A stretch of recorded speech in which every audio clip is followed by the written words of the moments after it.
This tutorial will illustrate how to set up and use a data log using AutoFileNaming. The same measurement stream that you would use to populate your trend charts and measurement displays may be captured and recorded to a CSV or TXT file. Open Full Configuration by pressing Total View on the main application window and select Full Configuration. Then enter Data Logging. Create a new data log by clicking the File menu and then New Measurement Log. Select the measurements that you want to capture out of the available fields. Add them to the selected fields above by clicking and then pressing Add. If you only want to capture your measurement streams when one or more of the measurements are out of spec, check the box to the left of Only Log Out of Spec Measurements. If you want to record all measurements, including rejected unreasonable, check the box to the left of Log Rejected Unreasonable Measurements. If you want your specification limits included in your log file, check the box to the left of Log Measurement Specification Limits. Specify the basis to use for your logging interval. This indicates when or how often the measurement streams are sampled and logged.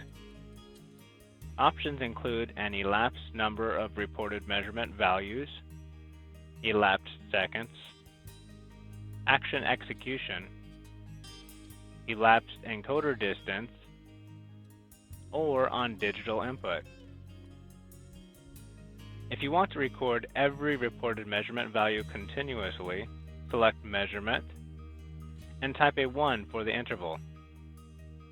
If you type a 5, it will log one measurement out of every 5 for each of your selected measurement fields above. If any of the measurements update at different rates, the logging interval will be based on the measurement with the slowest measurement update rate. To log each selected measurement once every second, choose Seconds and type a 1 for the interval. If you type a 5, it will log one measurement every 5 seconds for each selected measurement field above. The interval selection Log Record Action is used to record only the current value for each selected measurement at the time of action execution. However, if you check the box to the left of Log Multiple Readings per Row, this selection will also let you record every reported measurement value and will write to a new row on action execution. Watch the tutorial on Actions and Buttons and select the action Log Write Record. The interval selection Log Queued Records action will also record every reported measurement value with the added ability to reject the queued records. Watch the tutorial on Actions and Buttons and select the action Log Write Queued Records to use when you are ready to write all the queued records. Select the action Log Reject Queued Records if you wish to reject all the records since the last Log Queued Records action was executed. Logging by unit of length that your encoder is calibrated in will log the selected measurement's current value each time the interval distance passes.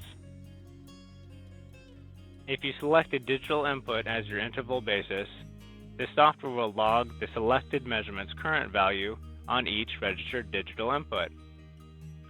When complete, click the next tab at the top entitled File. Under Column Separator, select the format you want to use to delineate columns. This will depend on the program you plan to use to open and interpret the log files following the run. If you want the first line in the data log to record the name for each column, check the box to the left of Right Column Headings. The columns containing measurement values will be designated by the entire measurement name. Alternatively, you may create a custom header by checking the box to the left of Custom Header, clicking Header, and typing the entire first line of the data log file in the dialog box. Use the same column separator you selected below. Then click OK. Under the Record Attributes selection, you may choose to log the time, the date and time, only the date, or neither, by selecting the applicable radio button. You may also log the encoder length value by placing a check in the box to the left of Length Stamp. The current advanced settings are summarized below. To change them, click Advanced. Check the box to the left of AutoFileNaming. You may also elect to start a new file at the same time every day by checking the box to the left of Time of Day Logging. Click the next tab entitled File Naming. Create a file name using the variables in the drop-down menu above. Select each desired variable and click Insert Variable. If you do not want your data log saved in the standard data logging folder under the Total View folder, include a complete path with your file name. Keep in mind that the path may also include variables. Ensure there are no spaces at the beginning of any folder or file name. When complete, click the next tab at the top. If you selected Time of Day Logging, the next tab will be Time of Day. Click on each segment of the time clock. Then use the up and down arrows until your desired time is indicated. Then click Add Time. Repeat this for each time of day set point. To remove a time of day set point, click and press Delete Time. When complete, click the next tab entitled Initialization. For Total View Software Startup, choose if you want to start actively logging immediately, to stop logging, or retain the state it was in when Total View software was shut down. Then click the next tab at the top entitled File. As a safeguard to your data in case of interruption, you may enter a write frequency in minutes.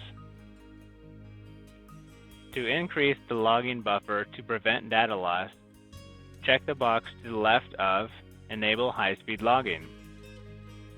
Then click the next tab for Miscellaneous.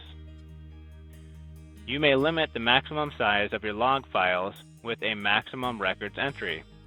If desired, enter the maximum number of records in the blank. Data logging will automatically stop if this number is reached. Alternatively, you may generate a new file and continue logging when this number is reached by checking the box to the left of Automatically Start New File.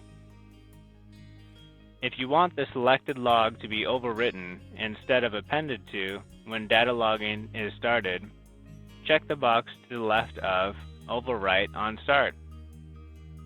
Under Measurement Error Logging, indicate what to do when one or more of the measurements returns an error instead of a value. To stop the entire log, choose Stop Logging. It will automatically resume when the offending measurement is no longer in error.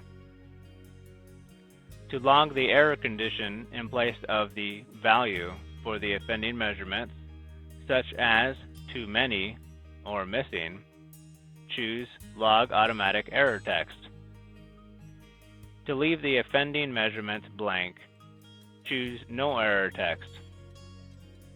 To log a custom entry, select Fixed Error Text and enter the text to log in place of the measurement value in error.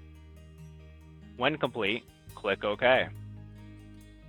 Then click the next tab at the top entitled Configuration Name. Enter an appropriate name by which you will refer to this measurement log elsewhere in the program. Existing logs will be listed below for reference. When complete, press OK. To take advantage of the AutoFileNaming option, right-click the desired data log and press Next AutoFile. The new file has been created and is immediately ready for logging. Alternatively, you may use the action Log Start New File for the same purpose. To learn how to use actions, watch the tutorial on actions and buttons. With measurements running, press Datalogging On/Off to start logging with respect to your selected logging interval. Each enabled data log will have its own logging count here. When you are done logging, press the same button to stop. This will also make the program close the file and enable you to browse for and open your data log. Thank you for watching. This has been Tutorials by Joel.